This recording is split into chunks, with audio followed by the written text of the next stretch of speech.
Football ലോകത്ത് ഇത്രയും ഡിമാൻഡുള്ള മറ്റൊരു സെന്റർ ഫോർവേഡ് ഉണ്ട് എന്ന് എനിക്ക് തോന്നുന്നില്ല.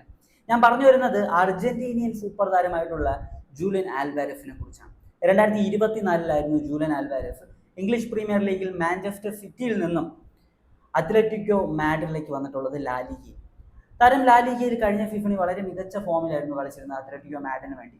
ഈ സീസണിലേക്ക് വരുമ്പോൾ താരത്തിന്റെ ഫോം ചെറുതായിട്ട് കുറഞ്ഞിട്ടുണ്ട്. താരത്തിന്റെ ഫോം ഒരു ഡ്രോപ്പ് വന്നിട്ടുണ്ട് എന്നതാണ് യാഥാർത്ഥ്യം. 41 മത്സരങ്ങൾ ഇതുവരെ താരം കളിച്ചിട്ടുണ്ട്. 16 ഗോള്, 8 അസിസ്റ്റ്.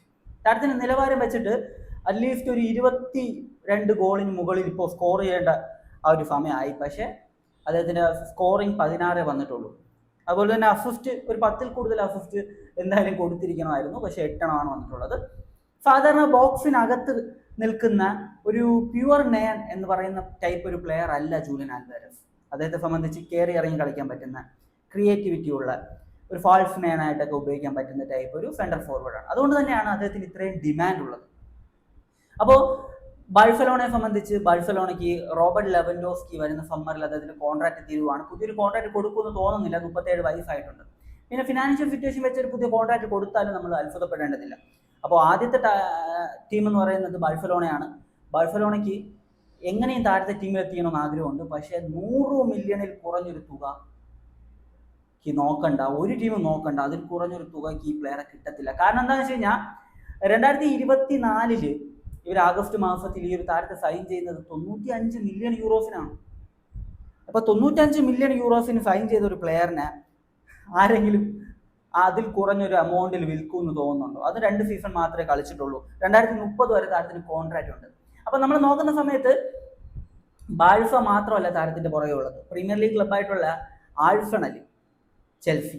ആഴ്സണലിനെ സംബന്ധിച്ച് അവിടെ വിക്ടർ ഗോക്കിരസ് എന്ന് പറഞ്ഞിട്ട് ഒരു കിടിലൻ സ്ട്രൈക്കർ ഉണ്ട്.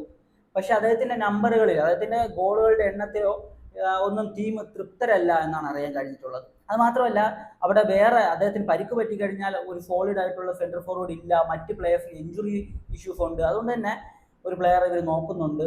ജൂലിയൻ ആൽവാരസ് ആകുമ്പോൾ ജൂലിയൻ ആൽവാരസ് അവിടുത്തെ ആ ഒരു സിസ്റ്റമായിട്ട് നല്ലതായിട്ട് ഷൂട്ട് ആവുകയും ചെയ്യും. ഒപ്പം ജൂലിയൻ ആൽവാരസിനെ കൊണ്ടുവന്നു കഴിഞ്ഞാൽ ഇങ്ങനെ അതായത് കയറി ഇറങ്ങി കളിക്കുന്ന ഒരു സ്ട്രൈക്കർ ആണല്ലോ, ബോക്സിൽ കളിക്കുന്ന ഒരു സ്ട്രൈക്കർ അല്ല. അത് മാത്രമല്ല ആ ഒരു ടീമിന് അത് സൂട്ടാകും എന്നതാണ്. അത് മാത്രമല്ല എടുത്തു പറയേണ്ട കാര്യം എന്താണെന്ന് വെച്ച് കഴിഞ്ഞാൽ പ്രീമിയർ ലീഗിൽ എക്സ്പീരിയൻസ് ഉണ്ട് ജൂലിയൻ ആൽവാരസിന് എന്നതാണ്. ഇതിനു മുമ്പ് അദ്ദേഹം പ്രീമിയർ ലീഗ് ക്ലബ്ബായിട്ടുള്ള മാൻ സിറ്റിക്ക് വേണ്ടിയാണല്ലോ കളിച്ചിരുന്നത്. ചാമ്പ്യൻസ് ലീഗും അതുപോലെ തന്നെ പ്രീമിയർ ലീഗ് ഒക്കെ അടിച്ചിരുന്നു.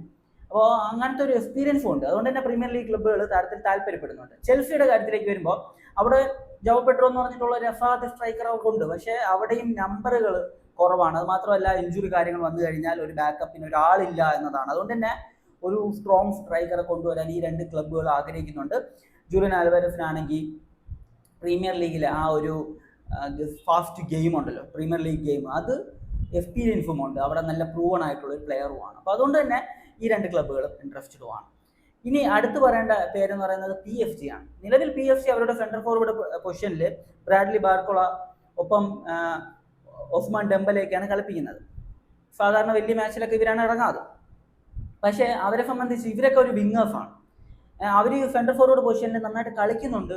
എന്നാൽ പോലും ഒരു പ്യുവർ സെന്റർ ഫോർവേഡിനെ അവർക്ക് വേണം എന്നതാണ് അവരുടെ ഒരു കോൺസെപ്റ്റ്. അപ്പോൾ ഈ ജൂലിയൻ ആൽവാരസിനെ സൈൻ ചെയ്യണമെങ്കിൽ കുറഞ്ഞത് 100 മില്യണെങ്കിലും സ്പെൻഡ് ചെയ്യേണ്ടി വരും.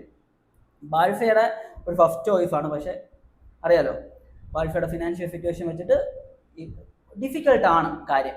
അതേസമയം PSG അങ്ങനെ ഫിനാൻഷ്യൽ ഇഷ്യൂസും കാര്യമൊന്നുമില്ല. അവരെ സംബന്ധിച്ച് ഈസി ആയിട്ട് സ്ഥലത്ത് എടുക്കാൻ പറ്റും എന്നതാണ്. പ്രീമിയർ ലീഗ് ക്ലബ്ബുകളെ സംബന്ധിച്ച് അവർക്ക് ഓൾറെഡി നല്ല സെന്റർ ഫോർവേഡ് ഉണ്ട്. അതുകൊണ്ട് തന്നെ 100 മില്യണിന് മുകളിൽ ഒരു എമൗണ്ട് കൊടുത്ത് എത്തിക്കുമെന്ന് കണ്ടറിയണം. അപ്പോൾ PSG ഇപ്പോൾ രംഗത്തേക്ക് എത്തിയിട്ടുണ്ട് ഈ ഒരു ട്രാൻസ്ഫറിന്റെ കാര്യത്തിലേക്ക്. PSG ജൂലിയൻ ആൽവാരസ് പോകാൻ തയ്യാറാകുമോ എന്ന് അറിയത്തില്ല. അങ്ങനെ പോകാൻ തയ്യാറാവുകയാണെങ്കിൽ തീർച്ചയായിട്ടും ജൂലിയൻ ആൽവാരസിനെ നമുക്ക് വരുന്ന സീസണിലൊക്കെ PSG കാണാൻ കഴിഞ്ഞേക്കാം. ഇനി അത്ലറ്റിക്കോ മാഡ്രിഡിന്റെ സ്പോർട്ടിംഗ് ഡയറക്ടറും പ്രസിഡന്റൊക്കെ പറഞ്ഞിട്ടുള്ള കാര്യം എന്താണെന്ന് വെച്ച് കഴിഞ്ഞാൽ ജൂലിയൻ ആൽവാരസിനെ ഞങ്ങൾ വിൽക്കാൻ തയ്യാറല്ല എന്നതാണ്. ഇനി ജൂലിയൻ ആൽവാരസ് പറഞ്ഞിട്ടുള്ളത് എന്താ? ജൂലിയൻ ആൽവാരസ് പറഞ്ഞിട്ടുള്ളത് ഞാൻ അത്ലറ്റിക്കോ മാഡ്രിഡിന്റെ പ്ലെയറാണ്, ഞാൻ ഇവിടെ ഹാപ്പിയാണ്, പക്ഷേ ഞാൻ ഇവിടെ വിട്ടു പോകുമോ എന്നത് എനിക്ക് അറിയത്തില്ല. Maybe yes, maybe no എന്നതാണ് അദ്ദേഹം പറഞ്ഞിട്ടുള്ള കാര്യം. അപ്പോൾ അദ്ദേഹം പൂർണ്ണമായിട്ട് ഞാൻ പോകത്തില്ല എന്ന് പറഞ്ഞിട്ടില്ല. അതുകൊണ്ട് തന്നെ ഒരു ചാൻസ് ഉണ്ട് എന്നതാണ് മറ്റ് ക്ലബ്ബുകൾ നോക്കുന്ന ഒരു കാര്യം. അപ്പോൾ 100 മില്യണിൽ താഴെ ഒരു എമൗണ്ടിന് ഒരിക്കലും ജൂലിയൻ ആൽവാരസിനെ കിട്ടാൻ പോകുന്നില്ല. അതുകൊണ്ട് തന്നെ ബാഴ്സലോണ എന്ന ടീമിനെ സംബന്ധിച്ച് 100 മില്യൺ കൊടുത്തൊരു പ്ലെയർ സൈൻ ചെയ്യുക എന്ന് പറയുന്നത് ഫിനാൻഷ്യൽ സിറ്റുവേഷൻ വെച്ചിട്ട് ഇമ്പോസിബിൾ ആയിട്ടുള്ള ഒരു കാര്യമാണ്. അതുകൊണ്ട് തന്നെ ബാഴ്സലോണ വേറെ ഓപ്ഷൻസ് തേടാനുള്ള സാധ്യതയാണ് ഞാൻ കാണുന്നത്. പ്രീമിയർ ലീഗിലേക്ക് പോകാനുള്ള സാധ്യതയും കുറവാണ്. കാരണം അവർക്ക് ഓൾറെഡി നല്ല സ്ട്രൈക്കേഴ്സ് ഉണ്ട്. അതുകൊണ്ട് തന്നെ അവർ വലിയൊരു എമൗണ്ട് 100 മില്യണിന് മുകളിൽ ഒരു എമൗണ്ട് സ്പെൻഡ് ചെയ്യുമെന്ന് അറിയാൻ വയ്യ. പിന്നെ ഉള്ളത് PSG ആണ്. PSG സംബന്ധിച്ച് അവിടെ ഒരു സ്പേസ് ഉണ്ട്, ഒപ്പം അവർക്ക് എമൗണ്ടും ഉണ്ട്. അതുകൊണ്ട് തന്നെ PSG ഒരു ത്രെഡനിങ് ആയിട്ടുള്ളൊരു ടീം തന്നെയാണ്, ഒരു ടോപ്പ് ടീം തന്നെയാണ്. അപ്പോൾ PSG പോയി കഴിഞ്ഞാൽ താരത്തിന് അവസരങ്ങളൊക്കെ ഒട്ടും മോശമായിരിക്കത്തില്ല.